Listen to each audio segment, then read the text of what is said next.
Hey everyone, and welcome back to my YouTube channel. Happy New Year. How's the year going so far? I hope you have had a lovely New Year celebration. It's been 1 year of sharing content online, and it's been such an exciting, challenging, and interesting journey. And so, if one of your goals in 2026 is to start your YouTube channel, then make sure to join this live session. The replay is also going to be available on my channel after the session ends. Now, let me start by talking about my YouTube journey. Firstly, I uploaded my first YouTube video in 2019, and then after that, I just stopped. I think I was scared, imposter syndrome, whatever, but I just stopped uploading. And then last year, I said, you know what, I need to stop overthinking and start sharing.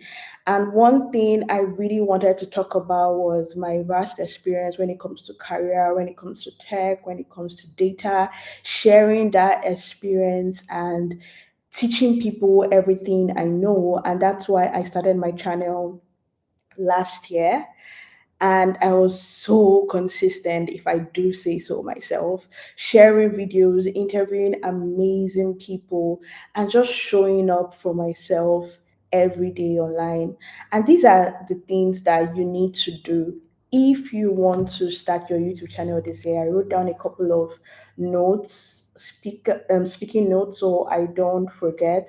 So one thing I wish I did do was not waste so much time overthinking. So the time that I was using to overthink, I should have just used it to start sharing videos. Sometimes we obsess over the niche. What niche should I use? What type of videos should I post?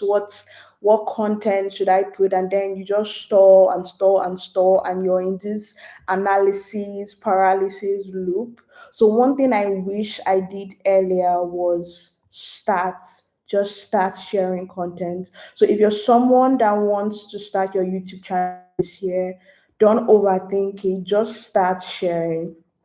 One thing I noticed that changed in my channel, and when I started sharing, even the way I design my thumbnails changed. My content at first was focused on data tutorials, so I would teach how to do data visualization, how to work on portfolio, how to work on projects, and somehow it evolved to really talking about career things like how you can nail your interviews, your resume, and interviewing people with various experiences. So if you're someone that wants to start your YouTube channel in 2026, please don't overthink. Just start sharing what you have. And along the way, the niche in quotes somehow finds its way to you. Now, an example of just starting is me going live now. So right now, this is actually my first live video on YouTube, and me just going live, not overthinking, and just finding the confidence as I go is an example of that, which it can be scary. So one thing I want you to do if you want to start your YouTube channel is follow channels that really talk about how to start your YouTube channel. So there are amazing people that I followed when I was starting my journey. One of them is Jade Baeson, and another is the Creator Support channel. These two channels really help to break down everything that you need to do to start your YouTube channel. So Baeson had this amazing video where she would break down certain checklists and certain things that you should be doing in your month one, month two, month three, and all those tiny details that people miss when starting your YouTube channel. So definitely check them out and learn from them. Another thing is that you need to get familiar with tools. So, tools that will make your life easy in your YouTube channel. So, yes, you can. Right now, I'm recording with my laptop. You can actually record if you have a laptop or your phone, But other tools for design, you have Canva. So I use Canva to design my thumbnails. I use Canva to design posts that I want to make. And sometimes I actually use Canva to edit my video. And the beautiful thing about Canva right now is that you can actually export your videos in 4K, so you're not losing any quality at all. The second tool I use is called Riverside. I use Riverside to record my remote interviews. So if you've ever seen my remote interviews where I interview people, invite different guests, and we just talk on different topics, then you should definitely check it out. Check out Riverside.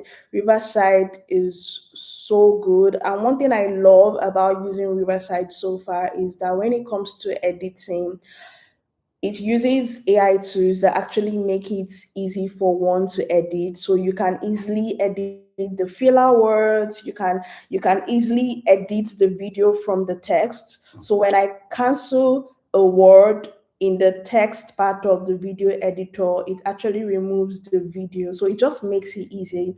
And this is not a promotional video or anything. I'm just simply sharing what has helped me in my 1 year of being a YouTube content creator.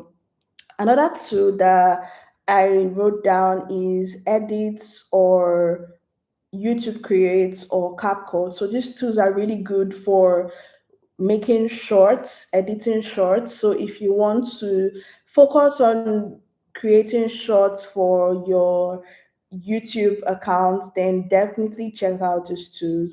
Another thing I forgot to mention about Riverside is that, so when you make a long video and you don't have time to start cutting it into shorts or trimming it into shorts rather, Riverside has tools where you can actually use their AI tools to extract shots from your video.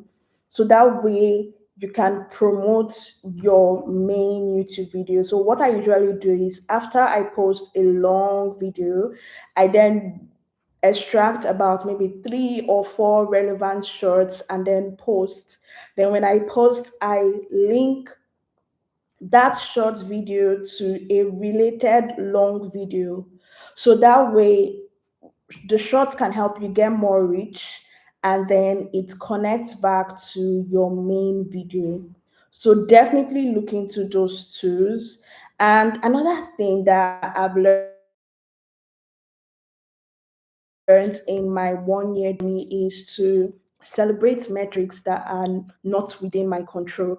I actually learned this from Salem King's videos.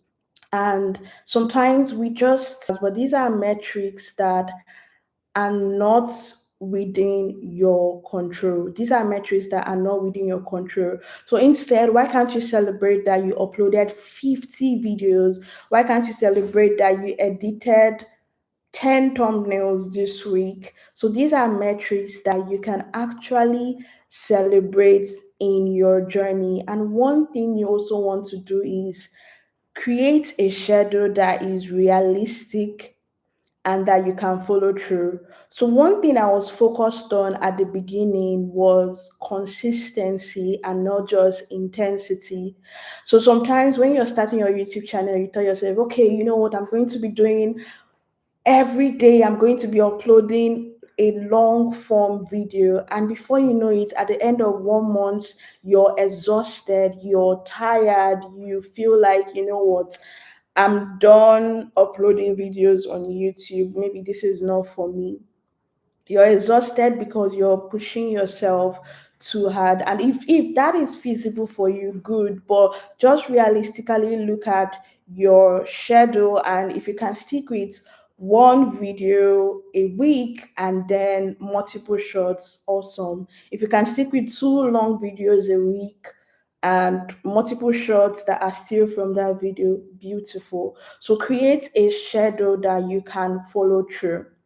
Then last thing, one thing I was doing last year, instead of creating my content plan for a whole year, which felt very overwhelming, I decided to, for my Q2, I decided to break down my content um, plan for my YouTube into quarters.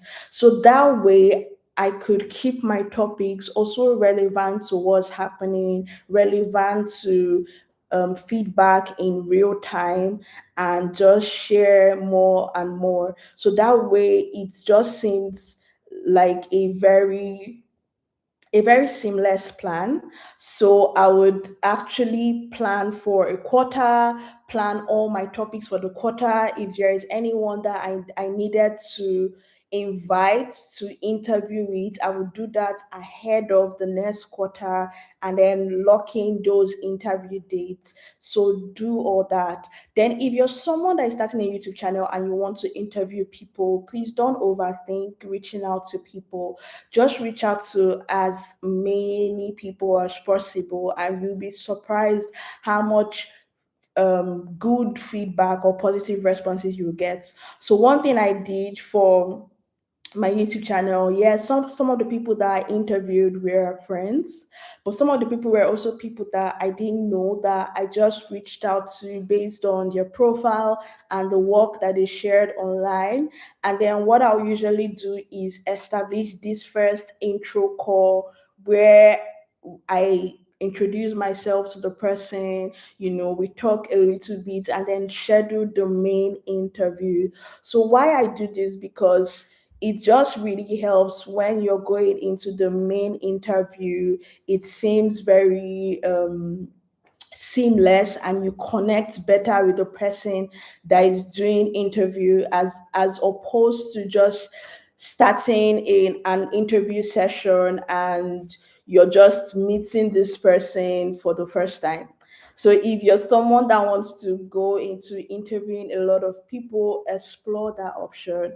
So I hope this video would help you start your journey. If you have any questions, do well to drop in the comment section. I'm going to try and link all the tools that I mentioned in the description of this video. I'm also going to link the accounts that I mentioned in the description video. And good luck, and I'm rooting for you. Just do amazing in this your journey as a YouTube creator. So good luck and happy new year once again.